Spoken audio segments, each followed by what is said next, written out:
நிமிர்ந்து நோக்கினாள். உலகம் ஒருமுறை சுற்றிச் சுழன்று நின்றது போலிருந்தது. என்ன அதிசயம்! யாரை பார்க்கக்கூடாது என உயர்கல்வி கற்க இங்கு வந்தாளோ அதே பெக். இருவர் கண்களும் சந்தித்து கொண்டன. ஒருவித மறுப்பும் இல்லாமல் வந்து நிற்கிறானே இந்த மடையன், எவ்வளவு கீழ்த்தரமான எண்ணமுடையவராயிருப்பான் என எண்ணியிருந்தாள் தமிழினி. ஆனால் அங்கே அதே பேக் வந்து நின்றதை பார்த்ததும் யாரென தன்னை இனங்கண்ட பின்புதான் துணிவாக வந்து களத்தை நீட்டியிருக்கிறான் என நிம்மதியடைந்தாள். ஆனாலும் இச்சம்பவம் எதிர்காலத்தில் எங்கே கொண்டே போய் விட்டுவிடுமோ என அஞ்சவும் தொடங்கினாள். என்ன, தம்பதிகள் மௌனமாக ஒருவரை ஒருவர் வைத்த கண் வாங்காமல் பார்த்து கொண்டிருந்தால் என்ன அர்த்தம்?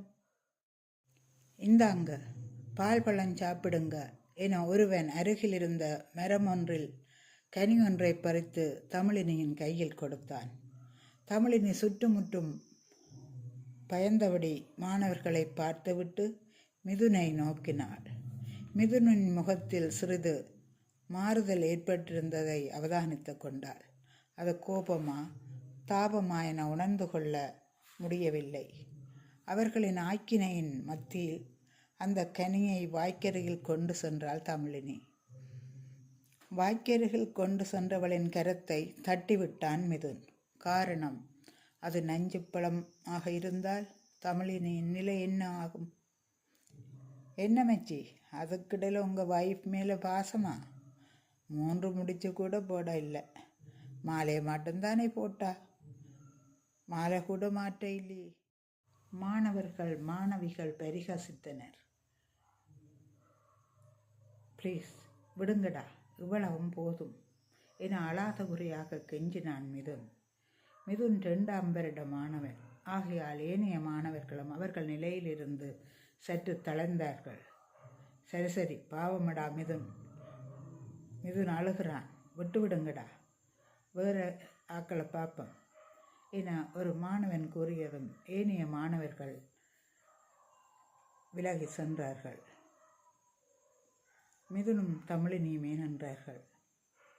என்ன, சுற்றுப்பிரகாரம் தலை சுற்றுகிறதா என ஏளனமாக கேட்டான் மிதுன்.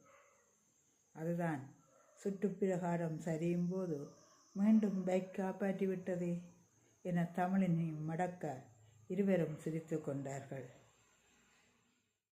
சரி, வேறும் உம்மை பாதுகாப்பாக கொண்டே உம்மோட கிளாஸ் ரூமில் விட்டு விடுகிறேன் என அழைத்து கொண்டே கிளாஸ் ரூமில் விட்டுவிட்டு பிரிந்து சென்றான் மிதுன்.